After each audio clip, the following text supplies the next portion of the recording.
Bem-vindos a mais um episódio do Novo Câmera. E o primeiro deles que a gente apresenta juntas, né? É verdade, é inédita essa duplinha. E hoje a gente vai falar sobre uma matéria muito legal sobre a capital do voo à vela que fica lá em Bauru. Confiram aí.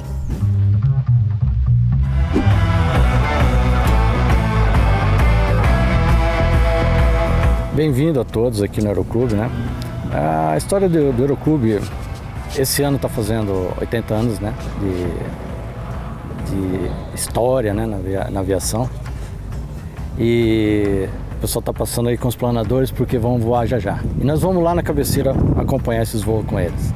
Tudo começou com um alemão, Hendrik Kurt, que veio da Alemanha e tal, gostava de voar planadores, esse negócio.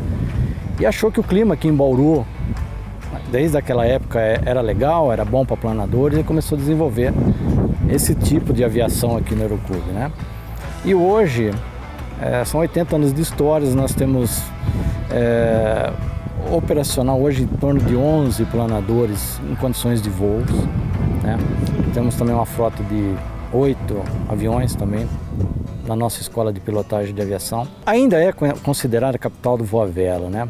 Porque o nosso índice de campeonatos, de campeões que saíram daqui é muito grande ainda.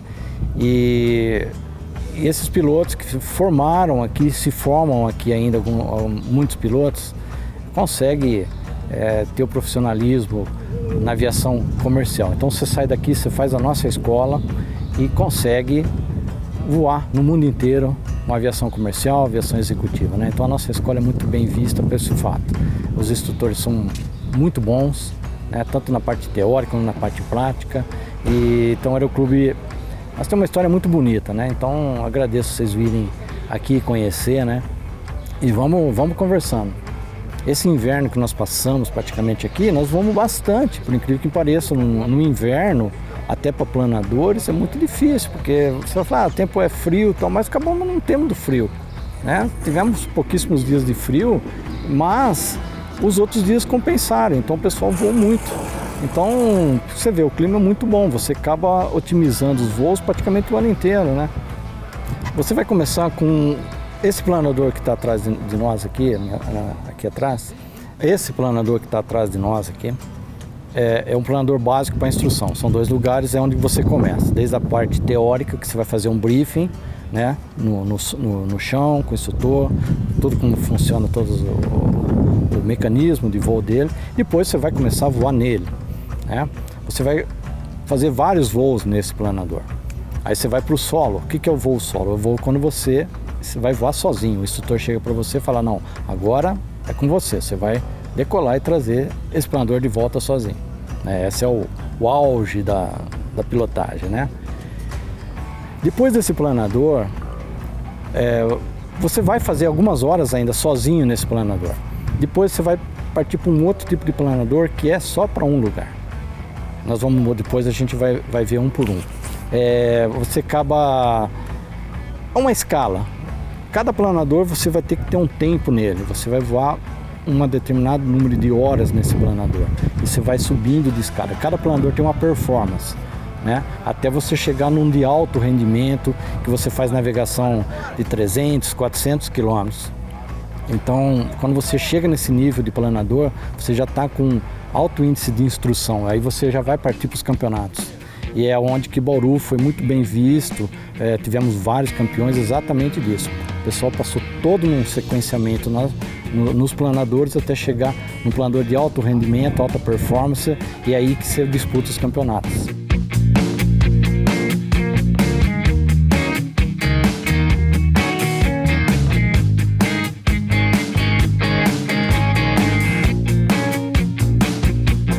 Bom, aqui nós estamos num dos hangares que começou tudo o Aeroclube, a parte da oficina, né?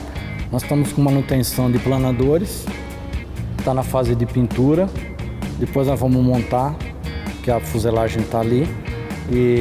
Então toda a parte de manutenção de planador de avião é feito aqui, onde tudo começou, é um dos 2 hangares que tudo começou. Então nós estamos num lugar histórico aqui. Esse planador foi construído em Bauru, tá? Não vou recordar direito a data, mas é único no mundo, condições de voo, é a nossa joia rara aqui. E já vai estar voando, só falta uma burocracia para pôr em voo. Toda a parte de manutenção já foi feita e está praticamente pronto para sair do hangar e voar. É de instrução básica, você começa a voar, né? Toda a parte de começo de voo você começa num planador desse. E aí hoje não sei se vai ser clássico, né? Quem vai conseguir querer fazer os primeiros voos e querer fazer um planador de instrução basicão, de instrução raiz mesmo, né? Então vai ser muito legal para quem vai encarar os primeiros voos nesse planador, né? Esse é o Hendrik Kurt, que começou, toda a história de voo à vela começou com ele. Então foi homenageado com esse tipo de planador. Que ele que construiu, né? Tudo ele foi montado com a ajuda dele. Trouxe as plantas da Alemanha, esse negócio todo, e foi feito aqui em Bauru por intermédio dele.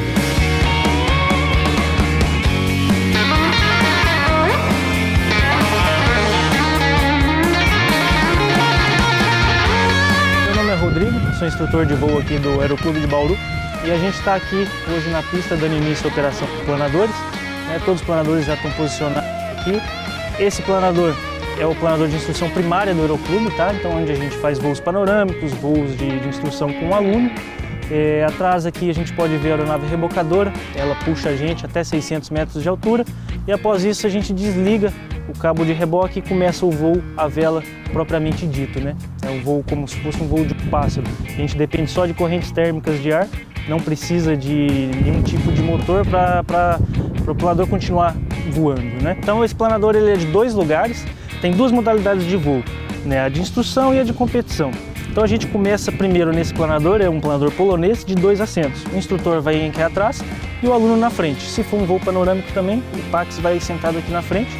E depois do curso, a pessoa vira piloto do planador, tem um outro planador de um lugar só. E aí começa o voo de navegação, competição e aí o outro nicho do voo à vela, né? Então para começar seria nesse planador. Qualquer pessoa pode vir fazer o curso, tem um exame médico a ser feito, depois desse exame médico aprovado, o início do curso no planador é apenas 16 anos, então a pessoa menor de idade ela pode já iniciar o curso. E depois o pessoal faz o curso de voo à vela, começa a voar aeronaves com motor também. E daqui já saíram vários comandantes até internacionais, que começaram aqui nesse planador. Que o MBA Hospesal, que é uma das frentes educacionais do PSEG, eu acredito que você aí já saiba. Mas além do MBA, a gente tem várias outras frentes. E uma delas é a educação corporativa, e o Arthur vai bater um papo com a Débora e o Glauber, que são responsáveis dessa área. Olá pessoal, hoje a entrevista é sobre educação corporativa e para falar um pouco sobre o assunto estou aqui com o Glauber e com a Débora da equipe de B2B do PSEG. Pessoal, me fala o que é educação corporativa e de onde vem o interesse das empresas? Educação corporativa é aquela educação ou os treinamentos que as empresas promovem e oferecem para os seus colaboradores. Então, tudo que acontece de iniciativas internas na empresa, seja por meio dos próprios recursos deles ou de empresas parceiras, a gente chama de educação corporativa. E a importância que isso tem é porque as empresas têm suas culturas, as empresas têm os seus métodos, os seus processos, tem os profissionais que têm conhecimentos, às vezes de anos, que estão trabalhando lá, e também a necessidade de se atualizarem constantemente. Então, a importância vem de esses conhecimentos serem transmitidos para os colaboradores que estão ali e de não deixar o pessoal desatualizado, né? Sempre pronto para os desafios que eles têm para assumir nos negócios. Hoje a gente vê que a empresa, muitas das vezes, ela precisa de algo customizado com a realidade dela. Por mais que o assunto seja, digamos, comum para as diferentes organizações, vendas, liderança e marketing, mas aquela empresa ela tem um desenho único dela, né? A teoria, ela é única, mas a forma como você vai colocar essa teoria em prática, ela depende de vários outros fatores que estão no ambiente daquela empresa. Então, quando a empresa ela convida alguém externo ou seja mesmo os colaboradores dela, para capacitar outras pessoas através de multiplicadores, ela entende que ela tem essa necessidade e leva essa cultura internalizada por meio desse treinamento para atender aquela solução que ela tem para aquele momento. E acredito que nos tempos que nós estamos vivendo hoje, com a internet, com a tecnologia, esse movimento de educação corporativa meio que se expandiu drasticamente, né?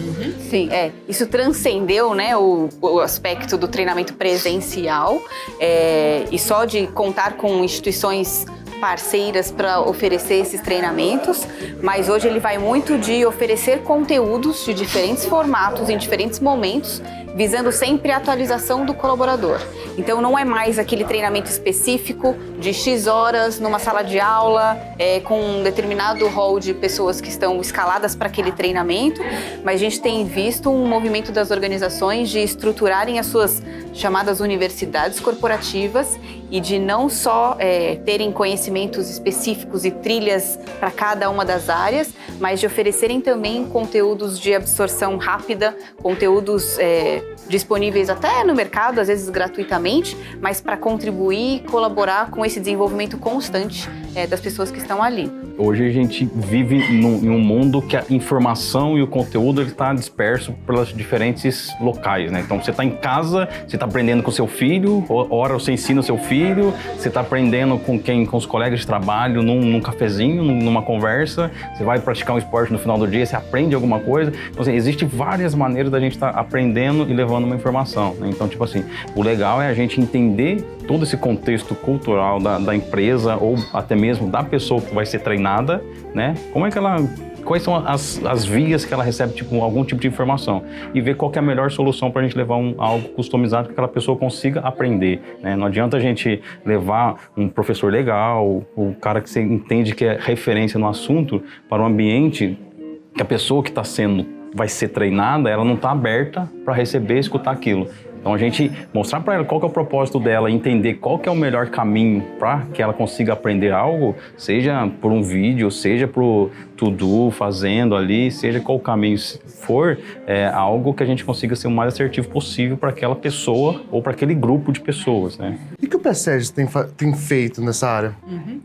Acho que seguindo essa linha aí da educação por meios de diferentes meios e mídias e canais, a gente aproveita muitas das soluções que a gente tem internamente, sejam canais no YouTube, com os nossos youtubers, e conteúdos que estão ali prontos e gratuitos e muito informativos e aplicáveis para uma solução ou para alguma ferramenta que tem dentro do negócio. Seja por cursos de mais curta duração, sejam produtos customizados específicos para uma demanda, seja um treinamento mais formal, né? Ou uma educação mais formal como um programa de MBA. Todas essas são soluções que a gente tem e a gente aproveita para justamente levar a melhor solução para as empresas. Então, não necessariamente vai ser alguma coisa só presencial, pode ser um treinamento blended, que a gente chama, de ter uma parte online e uma parte presencial, ou pode ser uma dinâmica diferente que a gente promove num local fora do local de trabalho, a gente traz na universidade, leva em algum outro lugar para vivenciar aquilo na prática. Então é um trabalho bastante customizado mesmo, a gente entender a demanda dessa empresa e usar dessas ferramentas que a gente tem disponíveis, inclusive as que entram nessas plataformas de ensino à distância, com vídeos, com áudios, etc., para atender a necessidade de treinamento ali. E além de tudo isso que a Débora comentou, eu acho que um desenho bem legal e talvez um grande diferencial que eu vejo que a gente consegue apresentar para o cliente, exatamente dimensionar e fazer algumas ações pré-treinamento, mapear quais são as habilidades que aquele grupo vai ser treinado, né? Quais são os conhecimentos que a gente precisa levar para aquele grupo. Tem o dia do treinamento em si, que é toda essa metodologia que é apresentada pela Débora, e um pós-treinamento que a gente acompanhar algumas ações, se aquilo foi realmente aplicado ou não, o quanto que a gente consegue mensurar da efetividade daquele treinamento, né? Ou seja, o relacionamento que a gente tem junto com a empresa, com o RH ou a área técnica demandando é extremamente importante para que a gente consiga construir um programa para que eles sejam o mais assertivo possível para aquela necessidade. Esse foi o primeiro bloco do Novo Câmara e a gente se encontra no próximo intervalo.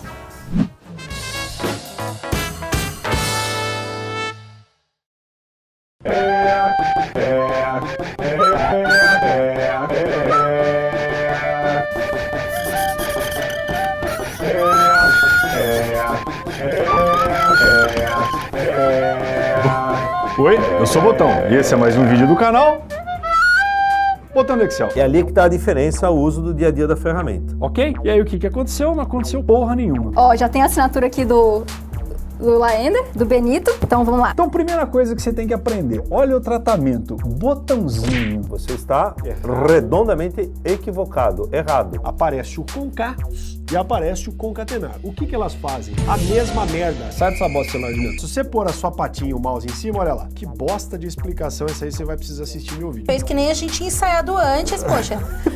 Não, achei que ia dar merda. Você que é expert no Excel, que continua fazendo a tabela no Word, não mesclarás. Quem nunca, hein? Ok? A partir do momento...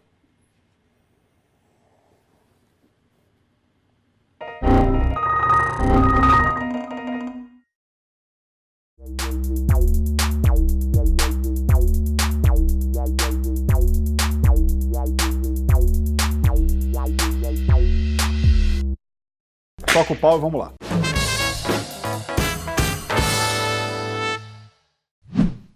E estamos de volta e agora você continua assistindo a segunda parte da entrevista sobre educação corporativa. Com a experiência de vocês, o que vocês veem que as empresas têm pedido de conteúdo, de formato? Acho que mudou muito desses anos. O que hoje as grandes empresas têm pedido para vocês? Acho que são duas coisas principais que norteiam aí. Eles estão entendendo que não é o tempo de treinamento que vai mostrar a efetividade.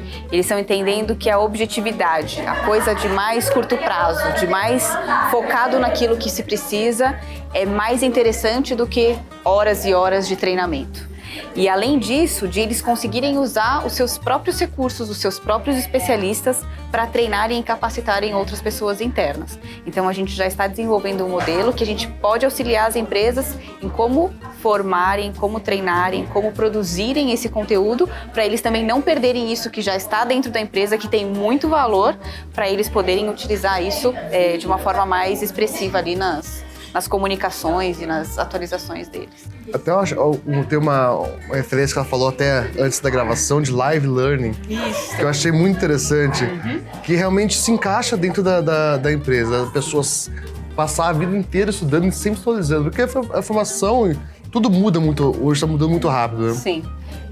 Acho que dentro desse movimento, né? A sua formação, ela é muito importante, mas ela não vai te ditar todas as soluções, né? Não vai te dar todas as respostas. E nessa linha do Live On Learning, as empresas estão também buscando profissionais que consigam mesclar diferentes conhecimentos, diferentes informações, que seja multidisciplinar, para chegar em soluções mais criativas para os negócios. Então, essa coisa da capacitação constante vai em linha com essa demanda aí da gente ter uma visão mais generalista e poder encontrar soluções aí diferenciadas para as atividades que a gente enfrenta. A gente precisa estar aprendendo, porque amanhã ninguém sabe, algumas profissões que a gente faz hoje, atividades que a gente faz, pode não ter mais valor, né? Então a gente precisa estar sempre aberto para aprender essas novas metodologias, ferramentas, conhecimentos que vão sendo surgindo, né? Glauber, Débora, muito obrigado, viu? Obrigada a você. Foi um prazer recebê-los e explicar um pouco pro pessoal como funciona essa área tão importante dentro do PSEG. A gente que agradece a oportunidade de estar podendo conversar um pouquinho mais com os nossos alunos e tentar criar algum vínculo de algumas maneiras ou soluções, seja ela um bate-papo, um café, para tentar compartilhar um pouquinho das experiências que a gente tem com outras empresas ou criar alguma conexão em função do que nós conversamos. É um prazer para a gente receber, seja nos eventos que a gente faz aqui constantemente, eventos sim, ou mesmo no dia a dia nas empresas, a gente está de portas abertas para tomar um café junto. Antes de ir embora, eu queria agradecer o Casa Chá, que abriu as portas aqui para o Novo Câmara. Cafés maravilhosos, fica aqui na Red Tower, em Piracicaba. E até mais. Você sabe o que são externalidades? Bom, se você não sabe ou se tem curiosidade para entender um pouquinho mais a fundo, o Haroldo vai explicar hoje no vídeo do Economicamente. Fala, juventude! Esse é mais um vídeo do canal Economicamente. Antes de começar, 2 jabás rápidos aqui. Primeiro, que você também nos acompanhe em podcast através das plataformas de áudio. E segundo, que você também conheça todas as soluções e experiências oferecidas pelo PSEG, idealizador deste canal.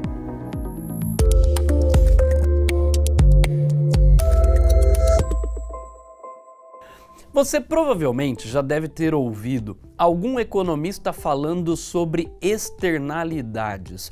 Mas afinal, o que são externalidades? Hoje, a ideia é que a gente possa discutir um pouco deste conceito econômico.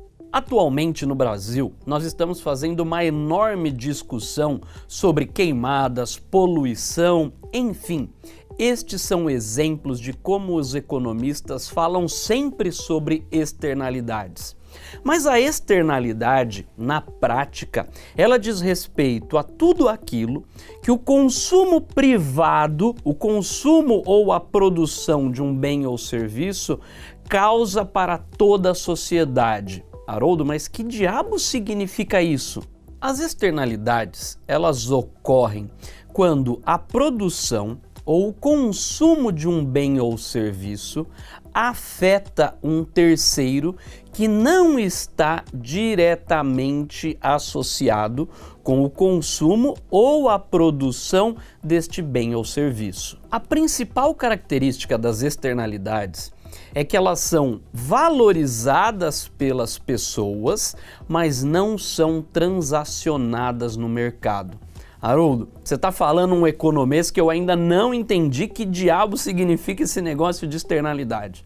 Vamos imaginar aqui o exemplo típico que é o consumo de tabaco. O vulgo fumar o nosso cigarrinho.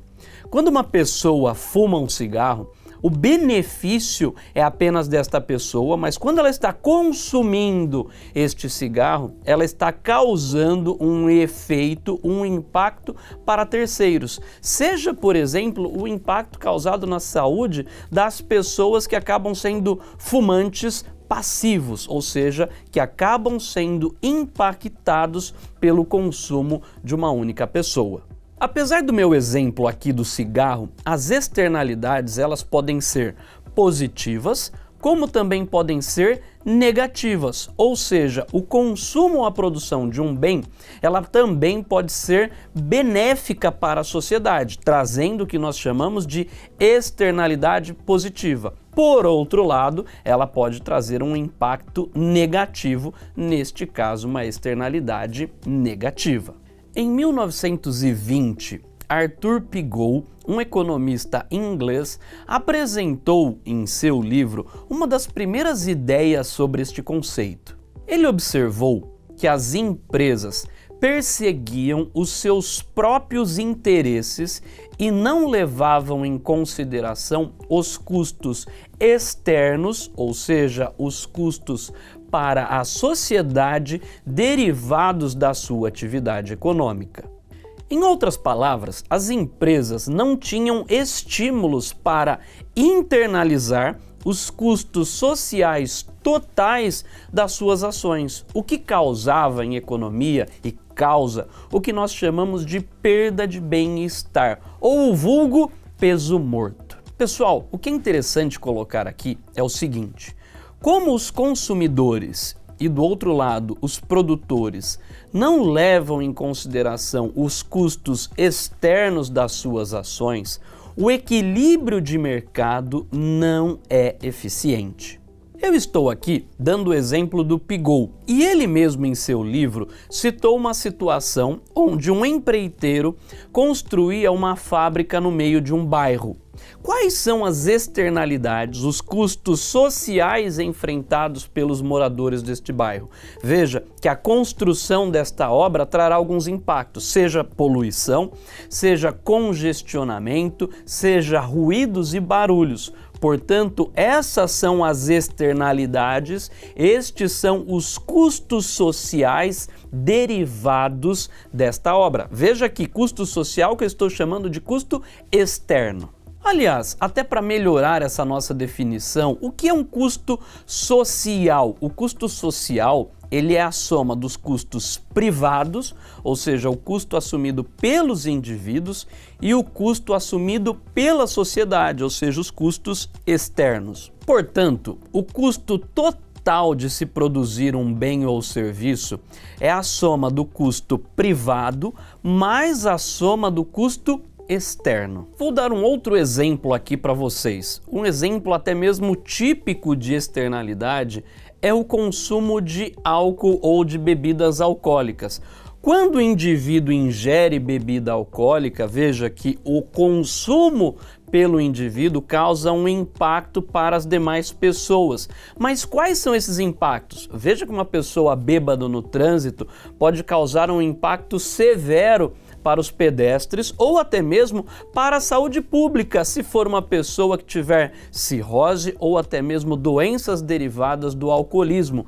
Quem irá arcar com estes custos serão a sociedade, se ele fizer o tratamento, por exemplo, no serviço público de saúde. Além disso, a sociedade tem outros custos: aumentar o policiamento, aumentar a assistência médica e social. Então veja, o consumo de álcool, das bebidas alcoólicas, por um indivíduo traz um impacto para a sociedade que não necessariamente aquele envolvido no seu consumo. Então isto é uma externalidade. No caso do consumo de álcool, eu estou dando o exemplo de uma externalidade negativa. Ou seja, neste caso, o consumo de um bem ou um serviço por um indivíduo, ele é prejudicial a um terceiro. Isso é o que define o que nós chamamos de externalidade negativa. Você provavelmente deve conhecer inúmeros exemplos de externalidades negativas. Seja uma música alta derivada de uma festa perto do seu condomínio ou do seu prédio, seja até mesmo o efeito da poluição, o efeito até mesmo das queimadas que nós estamos discutindo tanto recentemente, até mesmo congestionamento, dentre outras atividades. Quando nós temos uma externalidade negativa, o custo social ele é muito maior do que o custo privado. E nesta situação de externalidade, nós temos uma ineficiência econômica. Como vocês devem ter percebido, as externalidades negativas constituem falhas de mercado. Desta forma, para aumentar a eficiência econômica e aumentar o bem-estar, é necessário que haja uma intervenção governamental. Eu parei porque parecia que tinha uma criança... Não saiu, acho, quando você Agora tava falando. tá saindo. Agora tá saindo. Acho que sua voz cobriu. Quando nós falamos de intervenção governamental, o governo pode atuar de diversas formas, por exemplo, através da tributação. Um exemplo típico é o que nós chamamos de imposto pigoviano. O objetivo do imposto pigoviano é, de fato, reduzir o consumo dos bens e serviços que geram externalidades negativas, de forma a conduzir o equilíbrio de mercado para um ponto de eficiência. Na prática, todo esse economês, eu estou dizendo o seguinte: pega o cigarro. Por que o governo tem uma alíquota média de tributação muito maior para cigarro ou até mesmo bebidas? Porque são bens que geram externalidades negativas. E o objetivo aqui neste momento é reduzir o consumo destes bens que geram externalidades negativas e conduzir a sociedade para um ponto maior de eficiência econômica. Além, é claro, da tributação, o governo pode atuar através de cotas e através de regulação, seja impondo limites para a poluição ou através da imposição de regras e normas especificamente sobre o sistema de produção de algumas empresas. No entanto, como eu mencionei, nem toda externalidade é negativa. Elas também podem ser positivas. Exemplo típico de uma externalidade positiva é a educação. Um indivíduo com maior nível de conhecimento e educação provavelmente irá trazer um benefício muito maior para os demais membros da sociedade. Um outro exemplo de externalidade positiva é a vacinação. Quando o indivíduo é vacinado, não vai sofrer, por exemplo, de uma determinada virose ou de uma determinada doença, e isso traz um impacto positivo para a sociedade. Neste caso, o governo pode atuar através de subsídios, ou seja, subsidiando e direcionando recursos para estimular essas atividades que geram externalidades positivas. Em um mercado livre, os produtores e até mesmo os consumidores ignoram os custos externos e é extremamente importante que você passe a olhar o papel e a importância da externalidade no seu dia a dia. Vou aqui para a gente fechar essa nossa discussão comentar alguns programas no Brasil e nós vamos falar mais aqui também. Um deles é o RenovaBio.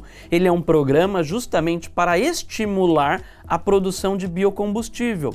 Mas por que eu estou falando isso? Porque o etanol, por exemplo, ou o biodiesel, ele emite menos gás de efeito estufa comparativamente ao seu fóssil de referência. Por exemplo, a gasolina, ou seja, o etanol, ele é um combustível que gera uma externalidade positiva em relação à gasolina. Então nós poderíamos aqui dar exemplos diversos sobre externalidades e como o governo ou a sociedade devem atuar para conduzir a um mercado mais eficiente. That's all, folks. Isso é tudo, pessoal. Se você gostou, não se esqueça de curtir e acompanhar tanto o nosso canal no YouTube quanto o nosso podcast nas plataformas de áudio. Valeu! E o programa de hoje termina aqui com essa duplinha. Adorei a companhia. Volta. A gente volta nesse clima de primavera, as flores caindo. E não esqueçam de seguir nas nossas redes sociais, @NovoCâmera no Facebook, Instagram e no YouTube. Se você ainda não é inscrito, se inscreva aí. E falando em inscrição, não esqueçam dos nossos youtubers aí. Verdade. Tanto o Haroldo no Economicamente, então youtube.com/economicamente. A rede social dele é @HaroldоJTorres. E também o botão do Excel, que todas as redes aí são o botão do Excel. E a gente está comemorando 2 anos de botão do Excel essa semana. Então, muito obrigada a todos vocês que acompanham e até a próxima. Tchau. Você nem ia começar? 3, 2, 1. Não, tem que... Ai, não tem que fazer. Tudo bom? Ai, puta momento sangue. Claquete.